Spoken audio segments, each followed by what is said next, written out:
บ่เห็นนกเหยาเบาขวัญเอ้ยซอยประกาศให้คอยแดตีข่าวสถานีว่ามีคนคอยตัวเจ้าเขียนให้ไผสังผู้ใดน้องสาวเลยบอกคืนบ้านเฮาปล่อยให้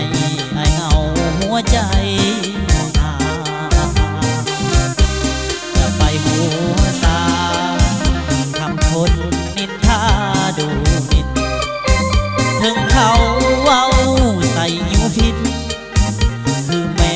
ย่างซีนก็อยาก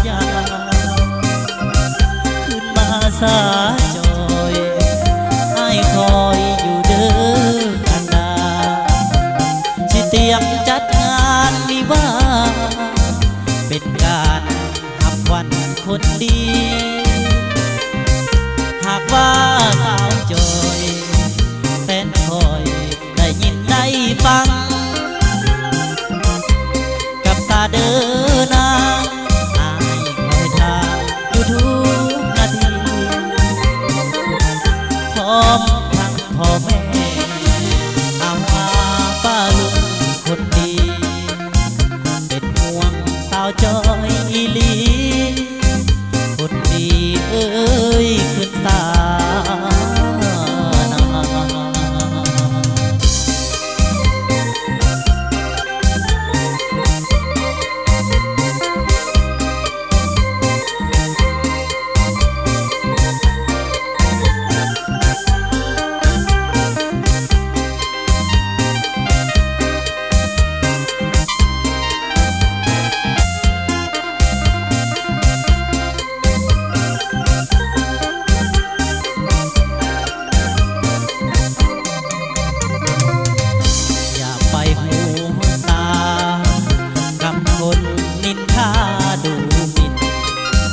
ถึงเขาเว้าใส่ยูพิษคือแมงย่างซีนก็อยากขึ้นมาสาจอยไอ้คอยอยู่เด้อกันดาที่เตรียมจัดงานวิวาเป็นการหักขวัญคนดีหากว่าสาวจอยแฟนคอยได้ยินได้ฟังกับตาเดินนาอายคอยทางอยู่ทุกนาทีพร้อม